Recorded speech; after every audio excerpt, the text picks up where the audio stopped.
weekly feed. I'm Kyle Meredith and Sharon Van Etten. It has been a long time since we've talked to you, and it's great to see you again. Nice to see you again too. Back on with a new record and everything. I feel like at this point you're far enough in that we know you, but at the same time, I feel like all we know is heartbreak. So what I know about you is Sharon Van Etten has a problem with love. Well, most people have problems, you know. But I usually only write when I'm going through a hard time. Yeah. But, you know, I write about it, and then I'm not going through a hard time anymore. It's like, it's my outlet. Yeah. So my mom still calls me every now and then when she hears a song or starts deciphering my lyrics. And she's like, I thought you were happy. I thought you were doing okay. I'm like, well, I am. I write music, and then I feel better. Because there's enough songs out there that make us think that, well, I mean, all we have to go by are your lyrics, you know, your diary. It's like, man, Sharon's got a lot of sad moments in her life. But they're still pretty cathartic and uplifting and positive and, you know, just very self-aware. Yeah. So I feel like the outcome is positive. You don't want to be written off as like the new Morrissey. You know, because I'm not a victim. I'm not sad. Yeah. I'm a pretty happy, optimistic person. Yeah. And Yeah. I don't ever want anyone to think I'm this really dark. I'm not dogging your music, by the way. No. You have these amazingly beautiful records. But it does get to a part when we're like, hey, Shave, I'm going to give you the nickname right now. Oh, you know, okay. I never heard that one hey, before. Shave, you know, we're just going to make sure you're okay and you're doing okay in life. You know, Yeah, keep making the records. We just have to make sure that you're okay. People check in, and I just want to let everyone know I'm okay. I'm very good. I have a great band. I have great friends. I have a great family. And here's a song called Your Love Is Killing Me. Yes, you know, it's about being in denial, which is fine. Yeah. But Sure. I mean, are you just not good at finding a good guy? Is that the problem? well, I found a couple good men along the way, but also trying to have this kind of a job is not. But it's got to be hard to actually find time to have a relationship. Yeah, and I'll be a good girlfriend and be away 9 months of the year. Sure. I mean, it's a conflicting thing. You know, I write about love, and then I'm not home to really participate in it actively. Yeah. So. Is that on the? I mean, I would. It's a silly question to say. Is that in the plans? And I'm sure it's like, sure, that's hopeful. I'm guessing that's. Yeah. I want to find somebody that can do like we all. Yeah. I want to find someone that gets what I do and can live with it, because this is why I'm still alive today. Is because I'm able to write and work and. You know. Does it seem like though that do we become voyeurs as fans because of this right here? I mean, it's what you give us. Again, it's all we have to go on. But it is a weird kind of voyeurism from fan to artist. Well, I think just like being a fan of music, you feel it. You know, if you connect with any like music at all, then you're going to be a fan of the music, and then you live through it. I mean, and you can connect to it on your own level, regardless of what the song actually springs from. Sure. So it's all about having that emotional connection. Yeah, I don't think it has to be specific. Yeah. So at this point in, I also feel like even as you experiment a little bit, you know, here and there, we have almost like the Sharon Van Etten sound. Like there's a bit of a defined sound that kind of runs thematically, you know, through your records from one thing to another. And when you're going into this, I mean, is that something you're aware of when you're going into this one? Like, because this is a bigger sound.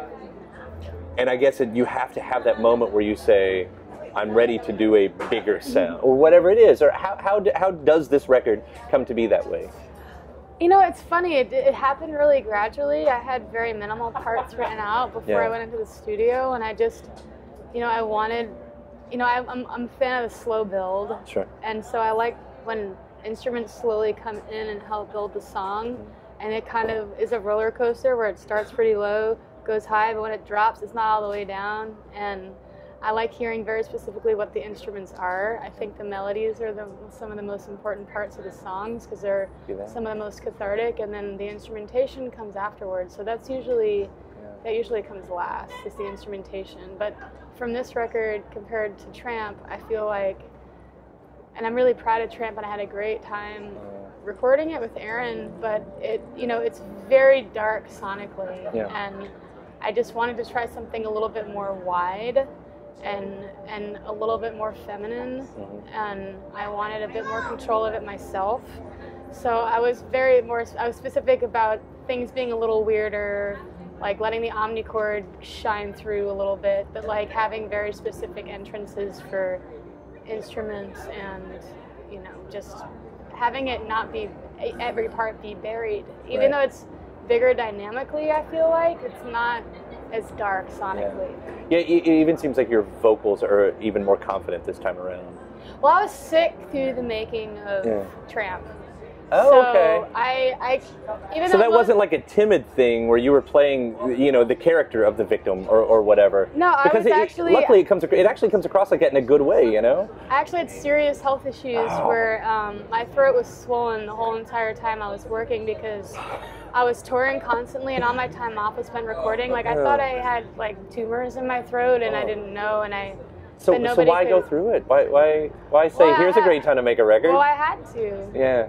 I mean, I didn't have a place to live, and the only kind of work I could do was work like recording. And unless I was recording, I had to get a day job, and then I couldn't tour. So all my time off was spent singing, but I was constantly singing. I didn't have any break, so I blew out my throat, and I can kind of hear it still on the record. Like I can hear myself strain, and I was just healthier after that.